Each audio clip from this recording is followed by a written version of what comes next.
গাজীপুরের শ্রীপুরে মহুয়া কমিউটার ট্রেনের একটি বগিতে অগ্নিকাণ্ডের ঘটনা ঘটেছে। ফলে ঢাকা ময়মনসিংহ রুটে ট্রেন চলাচল বন্ধ হয়ে যায়। পুলিশ, ফায়ার সার্ভিস ও এলাকাবাসীর সূত্রে জানা গেছে, ঢাকা থেকে মহুয়া কমিউটার ট্রেনটি নেত্রকোনার মোহনগঞ্জের উদ্দেশ্যে ছেড়ে আসে। বেলা 11টার দিকে শ্রীপুর উপজেলার সাতখামাইর রেল স্টেশন এলাকায় পৌঁছলে চলন্ত ট্রেনের পাওয়ার কার অর্থাৎ জেনারেটর বগিতে আগুন ধরে যায়। মুহূর্তের মধ্যেই আগুন ছড়িয়ে পড়ে। ধোঁয়া এবং আগুন দেখে ট্রেনের যাত্রীরা আতঙ্কিত হয়ে পড়ে। ট্রেনের ভিতর ছোটাছুটি করতে থাকে ও জীবন রক্ষার্থে চিৎকার করতে থাকে। এক পর্যায়ে ট্রেনটি থামানো হয়। খবর পেয়ে শ্রীপুর ফায়ার সার্ভিসের 2টি ইউনিটের কর্মীরা ঘটনাস্থলে পৌঁছায়। পরে প্রায় 1 ঘন্টার চেষ্টায় ফায়ার সার্ভিসের কর্মীরা ট্রেনের আগুন নিভাতে সক্ষম হয়। এ সময় ঢাকা ময়মনসিংহ রুটে ট্রেন চলাচল বন্ধ হয়ে যায়।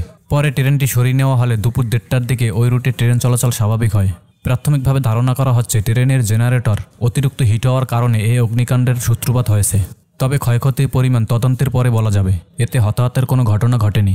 এ বিষয়ে ফায়ার সার্ভিসের অফিসার মামুন বলেন, আমরা খবর পেয়ে ঘটনাস্থলে পৌঁছে 2টি ইউনিট দিয়ে মাত্র 23 মিনিটে আগুন নিয়ন্ত্রণ করতে সক্ষম হয়েছে।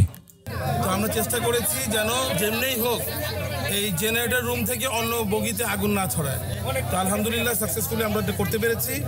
আমরা মাত্র 23 মিনিটে আগুনটাকে নিয়ন্ত্রণ করেছি। 11:50-এ শ্রীপুর থেকে 2টা ইউনিট, প্রথম কল পানিবাহী গাড়ি এবং সেকেন্ড কল যেটা পাম্প সহ টানা গাড়ি, পিক আপ গাড়ি, ইন্সপেক্টর বেলারের নেতৃত্বে আমরা এখানে মোবিলাইজ করি। তারা এখানে পৌঁছায় 11:27-এ 11:27-এ পৌঁছানো হয়। এসে আগুন দেখতে পায়।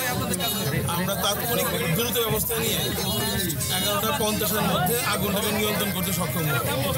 মাত্র 23 মিনিটে আমরা আগুনটাকে নিয়ন্ত্রণ করি।